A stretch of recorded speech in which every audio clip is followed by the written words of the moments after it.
Assalamu alaikum, dear students. As already discussed in our previous lecture, that statistical series are of two types. Number first, individual series, and number second, frequency series. Frequency series are further classified into two more types.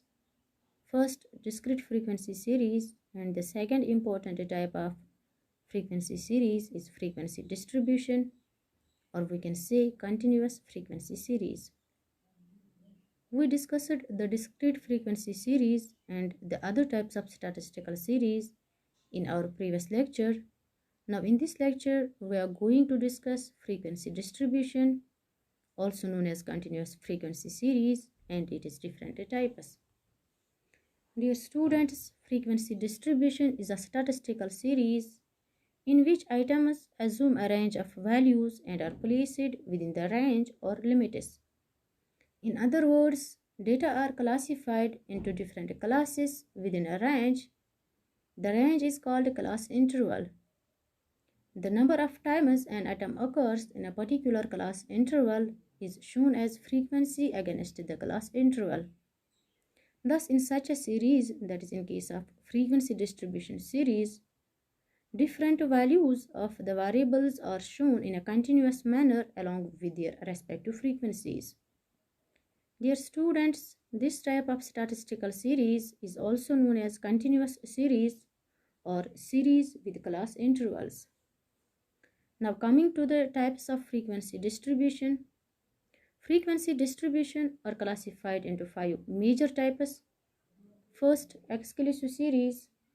Second, inclusive series. Third, open-end series. Fourth, cumulative frequency series.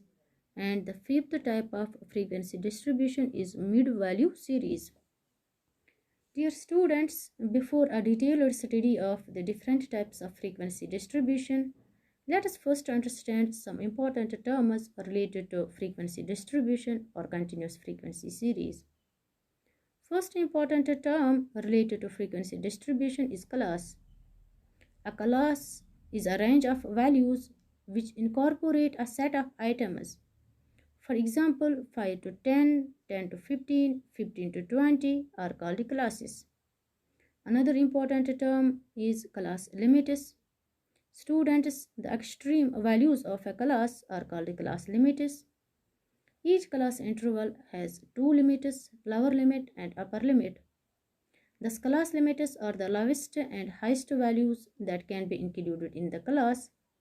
For example, take the class 5 to 10. The lower limit is 5 and upper limit is 10. Thus 5 and 10 are the class limits or extreme values of 5 to 10 class. Another important term related to frequency distribution is magnitude of a class interval. Students, magnitude of a class interval is the difference between the upper limit and the lower limit of a class. For example, in a class 5 to 10, the magnitude of the class interval would be the difference between the upper limit, which is 10, and the lower limit, which is 5. Thus, the magnitude of the class interval is 10 minus 5, which is equal to 5, which means 5 is the magnitude of the class, or we can simply say it as class interval. Magnitude of a class can be found out by using the formula given in this slide, which is I is equal to L2 minus L1, where I is magnitude of a class interval, L2 is upper limit of the class interval, and L1 is lower limit of the class interval. One more important term related to continuous frequency series is class size. Students, size of class refers to width of the class. An important decision while constructing a frequency distribution is about the size of the class interval, that is whether it should be 5, 10, 15, etc. This decision would depend upon two important factors. Number first is the range in the data. Range is the difference between highest value and lowest value of the statistical series. And the second important factor upon which the size of the class interval depends is the number of classes to be formed. A simple formula to obtain the estimate of appropriate class size is given here in this slide. That is, size of class S is equal to range R divided by number of classes N, or simply S is equal to R divided by N. For example, if the height of 1000 students are spread over 100 cm to 200 cm, that is, it varies between 100 cm to 200 cm, and we want to form 20 classes, then class size would be found out by using the formula given here, which is S is equal to R divided by N. R is the difference between highest value, which is 200 in case of our example, and lowest value of the statistical series, which is 100 in case of our example. Thus R is 200 minus 100, which is equal to 100, and we want to form 20 classes. S is thus equal to R divided by N, that is 100 divided by 20, which is equal to 5. Thus, in case of this example, the size of class or the width of class should be 5. Now coming to the types of frequency distribution, first important type of frequency distribution is exclusive series. Students, exclusive series is that series in which the class intervals are so fixed that the upper limit of one class is the lower limit of the next class. It is called exclusive series because frequencies of the upper limit of each class interval is not included in that class. Or we can say the frequencies of the upper limit of each class interval is excluded from that very class. Exclusive method of classification ensures continuity of data as the class intervals are not broken, since upper limit of one class is the lower limit of succeeding class. The data given here in this table are classified on exclusive basis. It is clear from the table that the upper limit of a class interval repeats itself as the lower limit of the next class interval. Our classes here are 0 to 10, 10 to 20, 20 to 30, and so on. And it is clear here that the upper limit of first class interval, which is 10, repeats itself as the lower limit of second class interval, which is also 10, and so on. Students, it may also be noted that all values corresponding to the upper limit, say 10 in the first class of our table 0 to 10, have not been incorporated in the class interval of 0 to 10, but in the class interval of 10 to 20 and the like. In case of our example, 50 students are securing marks ranging from 0 to less than 10, and 85 students have obtained marks ranging from 10 to less than 20. A student who is getting exactly 10 marks would be classified in the 10 to 20 class group and not in the 0 to 10 class group. Now coming to another important type of statistical series, which is inclusive series. Students, inclusive series is that series which includes all items up to the upper limit. In such series, the upper limit of a class interval does not repeat itself as a lower limit of the next class interval. Thus, there is a gap between the upper limit of a class interval and the lower limit of the next class interval.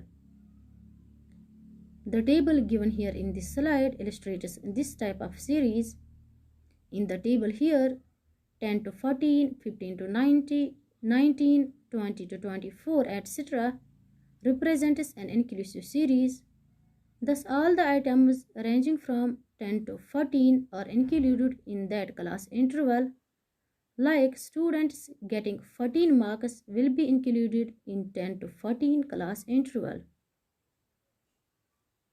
Likewise, all the items ranging from 15 to 19 would be included in that class interval, and so on.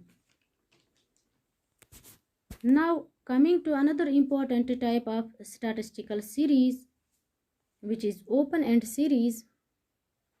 Students, in case of open-end series, the lower class limit of the first class interval and the upper limit of the last class interval are missing.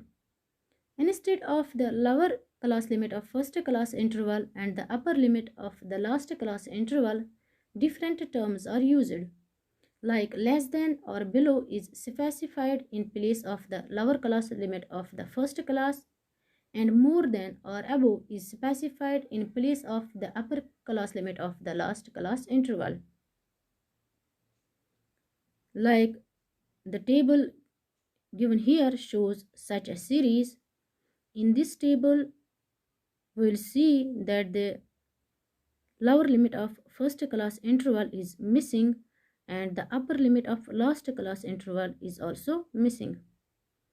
In order to determine the limits of the open-end class intervals, we have to give same magnitude to those class intervals as is of the other class intervals in this series. For example, in this table, the magnitude, that is the difference between upper and lower limit of a class of other class intervals is 5, which is 5 to 10, 10 to 15, 15 to 20. Thus magnitude here in case of those classes is 5. Thus we have to give the same magnitude to the first class and the last class in order to get the limits of the first and the last class interval. Thus our first class will be 0 to 5 and last class will be 20 to 25 if we want to convert the open-end series into simple statistical series.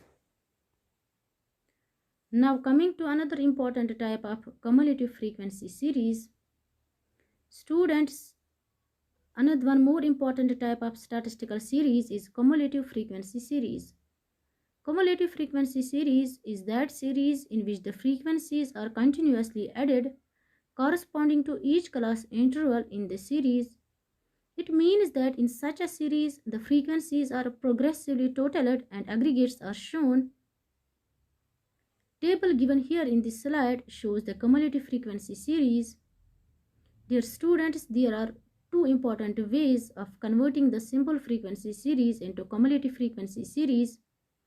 In first case, cumulative frequencies are expressed on the basis of the upper limits of the class interval.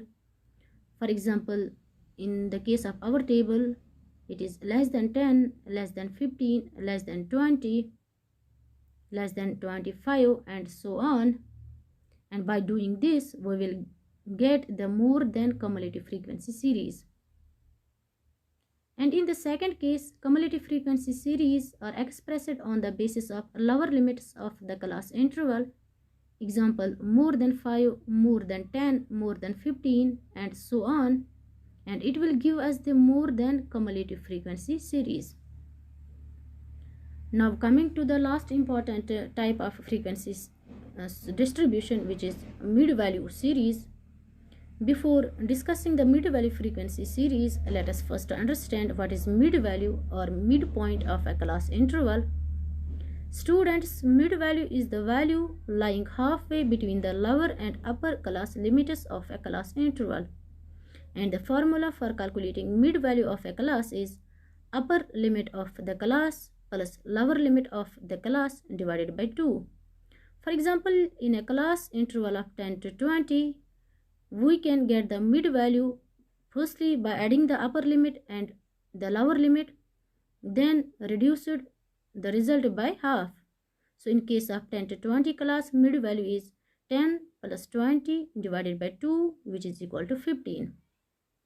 Now coming to the mid value frequency series, mid value frequency series are those series in which we have only mid values of the class intervals and the corresponding frequency series. Dear students, table given in this slide shows such a series. Here in this table, only the mid values of the class intervals are shown, that is 5, 15, 25, 35, 45. These are the mid values of different class intervals and corresponding frequencies are shown here. This series, that is this mid value series, can be converted into class interval series.